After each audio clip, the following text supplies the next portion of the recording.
Yeah, see that that's typical Joe Jones. That's I heard all of his things, his Yeah. rhythm playing tricks in there, Yeah.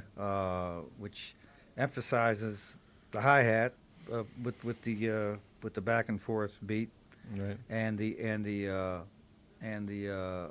rim shot on four. He used a lot of that rim shot on four, but not every bar Right. like Philly Joe. Philly Joe. And that besides that was another kind of rim shot. Right. That was a. This is a rim shot that he actually hits the stick. It's another kind of it's a stick shot. It's a stick rim shot. It's not a rim shot that. See the other one actually you play the rim with the stick. Right. You actually hit the rim. Then there's the other backbeat which you hit the other you hit the stick. You hit the rim with the stick. This is where you hit the stick with the stick. Right. Oh, like wham. Yeah. Right.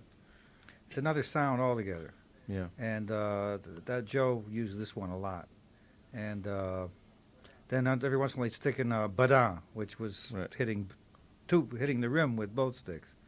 And these are the things I remember, that were uniquely his.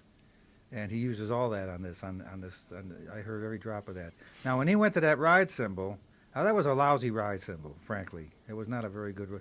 That's not the one I heard him first play.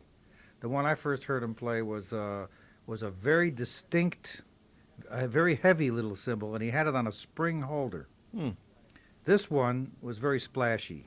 Right. This sounded like it was a little larger and didn't have and it just didn't have a great sound to it. I mean, he played it great, so it doesn't matter. Right. But the sound itself that wasn't a good ride cymbal. It Yeah. didn't have any great quality to it. It was sort of a trashy. It wasn't Chinese. It almost sounded Chinese. Yeah, but it wasn't. You Yeah. know. Yeah. That was So- the Royal Garden Blues, Buck Clayton, Don Bias, Joe in the All-American Rhythm section. I have one more recording of Joe with the Basie Band, and then we're going to hear a real treat, one of his patented snare drum brush features, which Okay. will be a lot of fun. This next one is important because it has Lester Young on it, and it's the Basie Band playing Rockin' in Rhythm, a tune which you wouldn't associate with the No, Basie Band, no. from 1940. And I think one of the things that made, well, it's not that I think it's a fact, one of the things that made the Basie Band so special in those years was Lester Young and Joe and the the freedom with the beat that they both played with. And you can hear Joe behind Prez here taking all kinds of chances and doing a lot of things that this kind of playing that you'll hear Joe do here never really got captured in the recording studios. This is the live kind of stuff that you just wouldn't get away with on a recording date. So this is a rare recording that's been issued recently on the Everybody's label of the Basie Band playing Rockin' in Rhythm. And listen to when Joe goes to the ride cymbal behind Lester's solo there. Same way he does like on the 1 o'clock jump. Very interesting. Okay, 1940. We're going to focus on Joe Jones.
That's an oddity. It was different. You see how Joe would get swinging harder when Prez would come in. Oh yeah, yeah. So that was that buddy stuff, you know. Yeah. My favorite player. Yeah. And you could hear it. You could hear all of a sudden it just got more buoyant and more happy. Yeah. There's also, I noticed on the out chorus there, and going into his bass drum, he sort of played more of 1 and 3. I mean, he was playing 2 and 4, but 2 and 4 were lighter, and which was strange. I mean, I could hear the bass on 2 and 4, Hmm. the bass violin more, Yeah. and I could hear the bass drum more on 1 and 3. He wasn't playing but he wasn't playing 2 to the bar. He was playing Right. but he was playing, actually, he was lighter on 2 and 4 with the bass drum. Yeah. And that was Yeah. strange. Yeah. But that's what he was doing. I've heard quotes from him where he said that the funny thing about the Basie band was it was the meeting of the Benny Moten band. It was a 1 and 3 kind of band. It was still like, Yeah. you know, right? And the Walter Page Blue Devils band was a definite 2 and 4 2 and band. 4. And he said that they came together in the Basie band, and that's where you got that You know, even you got a 1, 2, 3, 3, and 4. 4 band. But I noticed on that Yeah. for some reason or other, when he got to the last couple of choruses going out, I didn't hear the 2 and 4 on the bass drum as much as I did on the 1 and 3. Yeah. But it was still, you know, heavy Joe Jones. That was, Yeah. you know, and again, but see, we were looking for that thing on 4. He didn't give it to He didn't us. give it to us at all, hardly.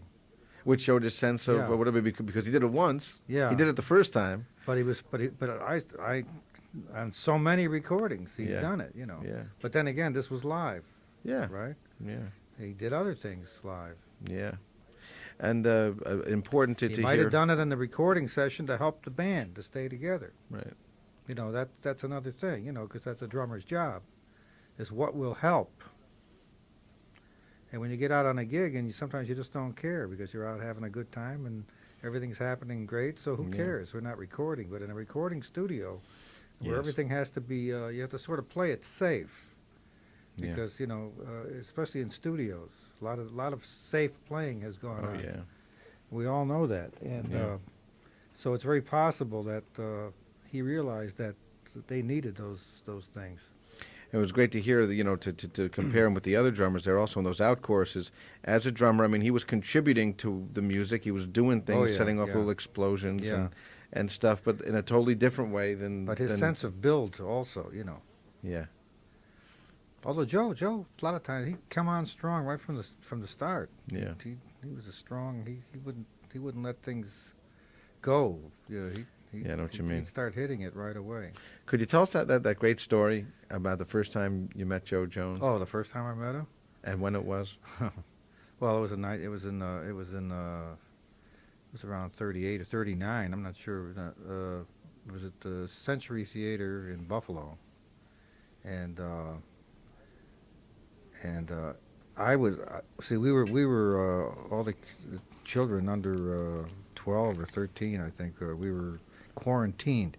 There was a polio epidemic going on at that time, and we weren't allowed to congregate in public places. And on the last day of the Basie engagement, the famous band, the band with Prez and Herschel and Buck and all these guys, this famous band that I had never seen, was closing that night on a Thursday night at the Century Theater, and the quarantine was lifted at 6:00. Oh. And so I was. I ran down to the theater and caught the next show after dinner. I caught that show and the last show. And when the show was over, and I was thrilled. And that's when I first saw the ride cymbal and the spring holder and Earl Warren singing Moon Nocturne and all that. I told him, I used to kid him about it too. And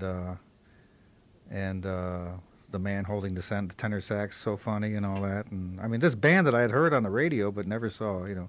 And Joe up there with his Gretsch Gladstone maple drums, you know, with the single tension drums. The bottom heads were pigskin with tacks. They were tacked on. Pigskin with. That's why they got such a nice deep sound. Yeah. Yeah. And he had timpani rods instead of key rods to tune them. so he could tune them in a second. That was a little smart innovation on his part.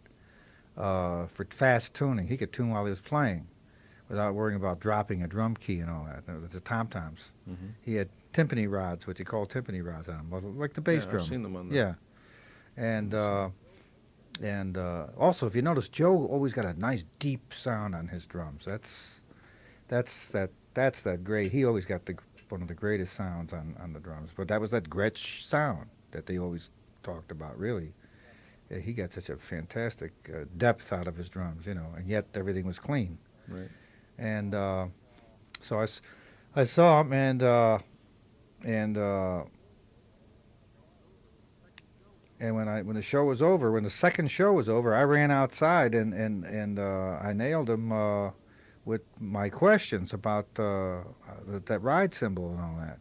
And he says, "Hey son," he says, "I got to get out of here." He says, "I got to meet somebody." He says, and he says, but I'm glad you like that sound. He says, and I says, "Yeah." I said, "I'd like to know what kind of cymbal you had." And he said, "Well, I don't have any time to tell you right now, but next time." No, anyway, he was trying to get away from me because he was going to meet a chick at the burlesque house. But what he didn't know is that I had to get to the burlesque house to meet my father. My dad was working in the pit. So he ran, he jumped in a cab, and I just ran. I ran up the street, and I got there, and sure enough, he's out in the back, and he's waiting to get into the back door. And here I nailed him again. And I caught him again, and I got him right back into these questions and about the hi-hat and how do you do this and how you do that. And he got so interested in answering me. I mean, you know, I don't remember what he told me, but I mean, the point is, all of a sudden, he says, "God," he says, "I hope she's still there." And he finally gets in backstage, and I went in, and he says, "What? Fine." He wanted to know what I was doing there. I said, "Well, I come to meet my father so I can go home, you know, in the car with him." And because I was way beyond the curfew, actually, but Right. This was a special night. And it was summertime, too. It was Right. still during summer vacation. It wasn't a matter of school or anything. So he ran in, and he came out later. He came out, and he says, "Ah, you made me miss her. She's gone." You know. Yeah. And then years later, you know, he said he never forgot that. He says, "Oh, I remember you, redhead." He says, "You're the guy." He says, "You're the kid that gave me all the right questions at the wrong time." You know. And it cost him a date. But I that, said, yeah.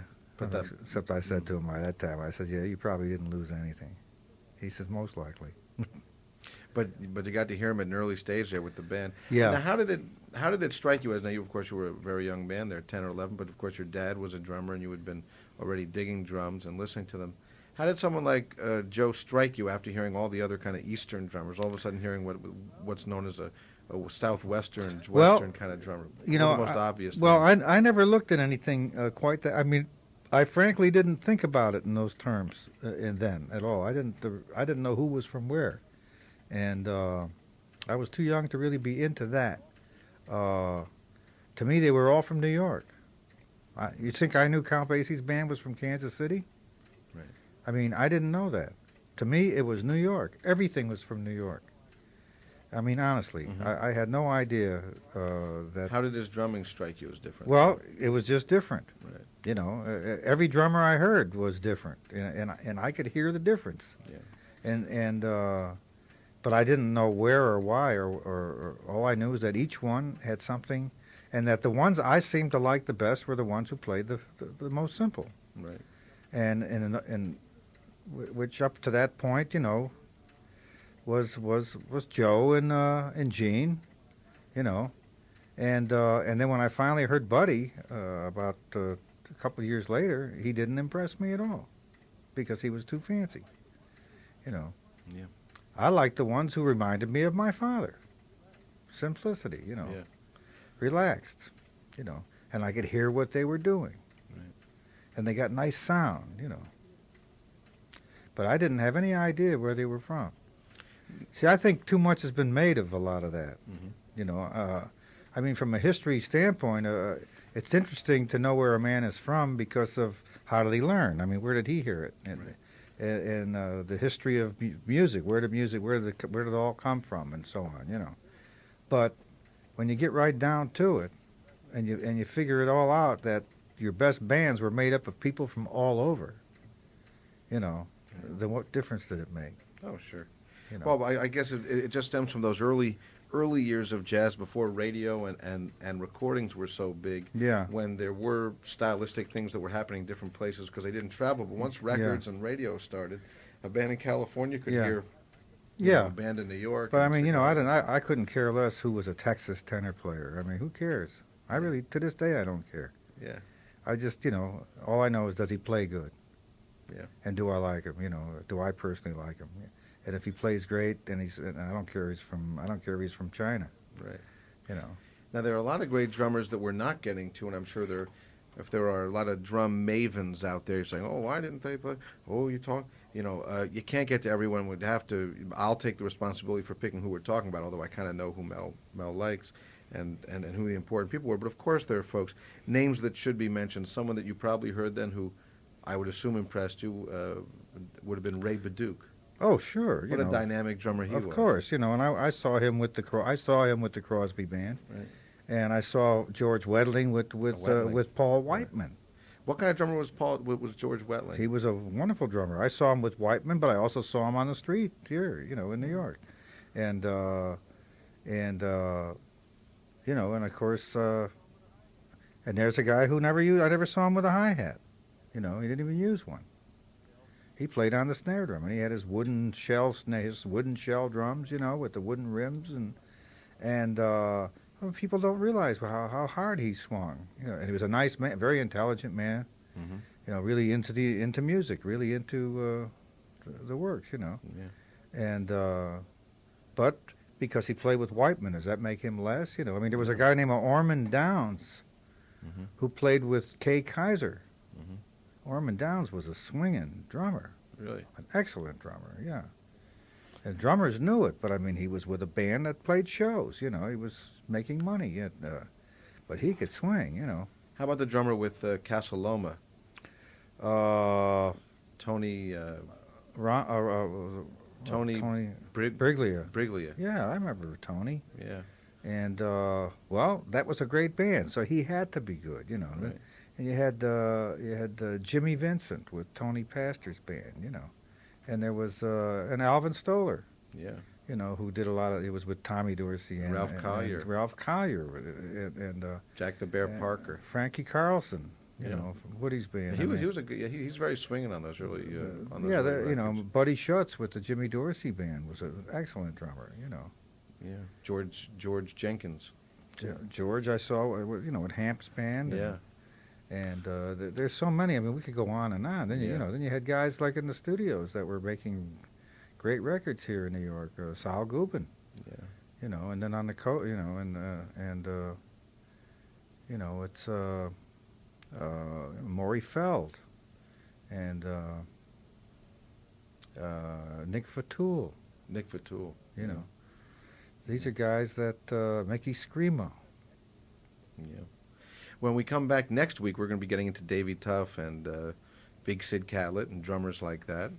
And again, I'd like to remind you, it's 8:41. You're listening to WKCR FM in New York, 89.9 on your FM dial. Lauren Schoenberg here, and Mel Lewis with me.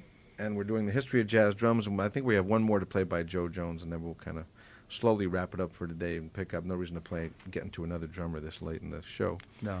But let's listen to Joe Jones and something that he didn't feature so much in the Basie years, but once he got to New York and started working and all with Joe Bushkin and with Lester Young and with all the great little trio, Teddy Wilson, and he became so famous for his snare drum Yeah, work. well then and Joe used to always love to brag about his big band with him and Buckner.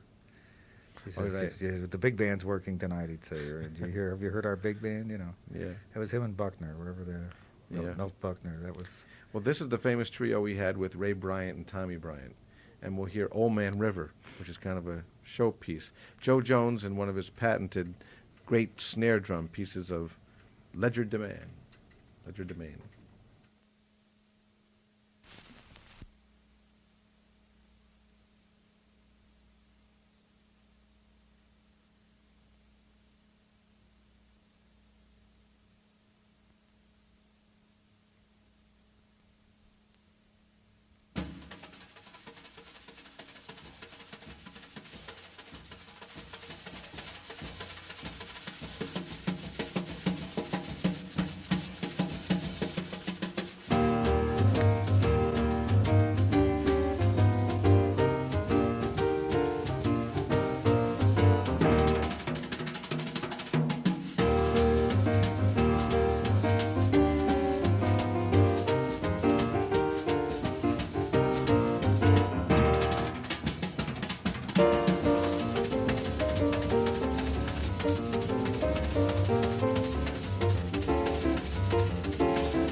The one and only Joe Yeah. Jones. Yeah, see now, that just shows you what a modern drummer he was. I mean, he was, because all the things he did on this thing, the brushes, the whole works, I mean, was all today type of drumming. I mean, there was no, I mean, he didn't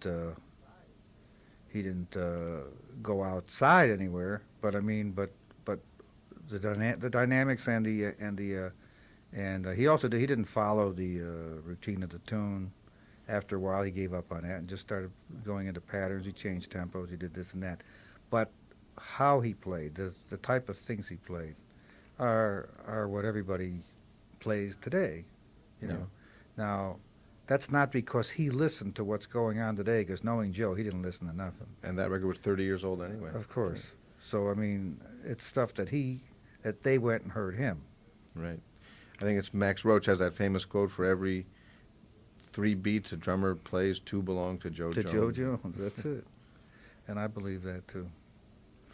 So, I mean, I think it was a good way to. I mean, there's not much you can say about Joe Jones, other than he was the father of modern drumming, and there's the proof right there. Yeah, it's so you know. clean and so Yeah. tasteful You know, and everything. and just Yeah. like he was the father of modern drumming, same as Prez was the father of modern tenor playing. I mean, Modern jazz.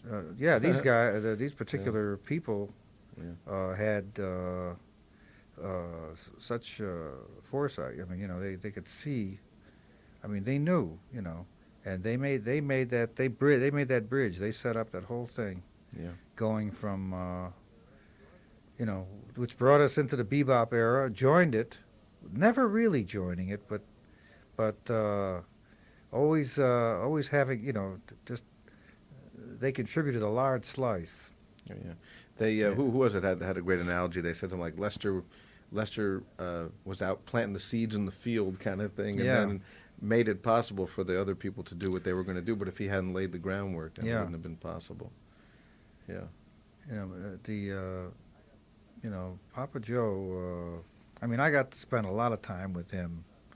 You know, he was fun to be around. He drive you nuts sometimes, but it was always those. I'll take those pleasures again anytime. You know? Oh, me too. And we used to hang out a lot up at the old drum shop, and it was fun, and hearing his stories, but mainly every time I heard him play, it was always a pleasure. Always, you never got the feeling that here was a man getting old. Never. I never got that feeling from him. I watched him get sick. I watched him get old. Yeah. And get. He became ill. But he never heard it. It's true. I had a marvelous experience, one I'll never forget, at Carnegie Hall. I think it was a Basie tribute concert. I can't remember exactly what the reason for the concert was. But I was backstage hanging out with the musicians, and Joe, by this time, had a cane and a beer, and he wasn't playing, and he was supposed to have played, and George Wein and everyone was all throughout the rehearsal asking him if he felt like playing. He says, I am. He didn't feel like playing and wouldn't play. And after the concert began, this was just, this must have been maybe 82 or 83, maybe even 84. And he felt the gumption to go play. Now, by this time, I wasn't backstage anymore. I had gone out to my seat. And they announced Joe Jones. And it took what seemed like 15 minutes. It took a few minutes for him to hobble out and sit behind the drums. And I remember having awful feelings that this was just going to be awful. And the audience was quiet. And it seemed like a letdown. And he started to reach for the sticks and play, and for a couple of minutes it was very tentative. And then the most amazing thing happened. This metamorphosis happened, and in another couple of minutes, this was Joe Jones in 1938 or something. He lost all the infirmities and all the frailties of the condition he was in, and just shed 50 years like that in front of thousands of people at Carnegie Hall, and played this great drum solo, and then finished it, and he walked off.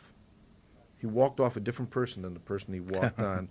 By the time I got backstage after the concert, of course, he was back to normal. It was an amazing tribute to him and to the powers of music, and one that, he certainly made a statement that night. Yeah, I got to hear him with Buddy's band at the Bottom Line. Buddy Rich.